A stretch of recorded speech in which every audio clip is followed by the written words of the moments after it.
Hello friends, welcome back to another video. 1029 schedule chula Kinemaster Pro without watermark ti ho. Ini download dio ham cho ho cho in schedule. In je chon pula ko na zone ge nen ngai pe nen vet pe lan channel tha ne lung se tan like share subscribe bol pe dio no. In te me kipan masang kamin chula bonga en kipan ka video pula ko na zone ge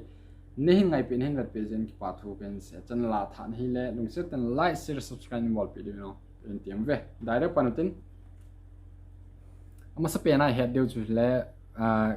phát ra cái hình xây đi cái hình xây thổ đấy là cái hình vẹt xả lâu đấy à gì chú video mà xả cái hình xây ya cái hình vẹt xả gì chú strike đi biểu hết na gì chú tu ai tu chú ngày tập bằng chú bỏ lâu điều cái hình xây thằng phát ra nên là ngày bị điều nó bên tiếng về mà sắp bên này link cái hình bị hình number ham khát hay là description hay là comment họ chú họ là cái hình bị lâu mấy thế na à gì chú bùi nào không khát là cái hình bị lâu thì phal lâu phal lâu khá lắm cái hình bị lâu hay là number cái bị hình number à con chú nên đó thế na Kinemaster Pro cái gì này thì là link cái hình thôi thế trái link chú email rồi tên là chú ý download đi ham thì là link cái hình thôi thế link nằm rồi tên là chú term and condition nó chú mai thế yang chung là chú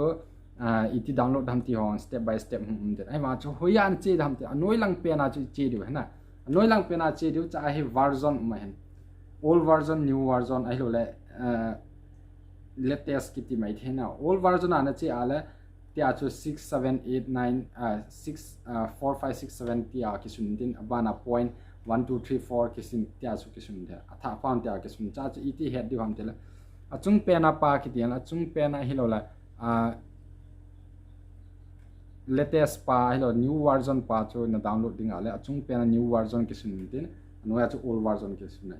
new version a le old version ki ka chu line khap min tin chi line na chu na click nga hele ipum ti dham ti le cha chu version number 7 1 7.43 elo 345 kiti de na chi pa chu na click nga le automatic nga hung ti download da nen download chai ten le chon cha chu na ki open the na ji chu alui pa chu le new update hung hi ta ja chu update bol ang chi lo cha chu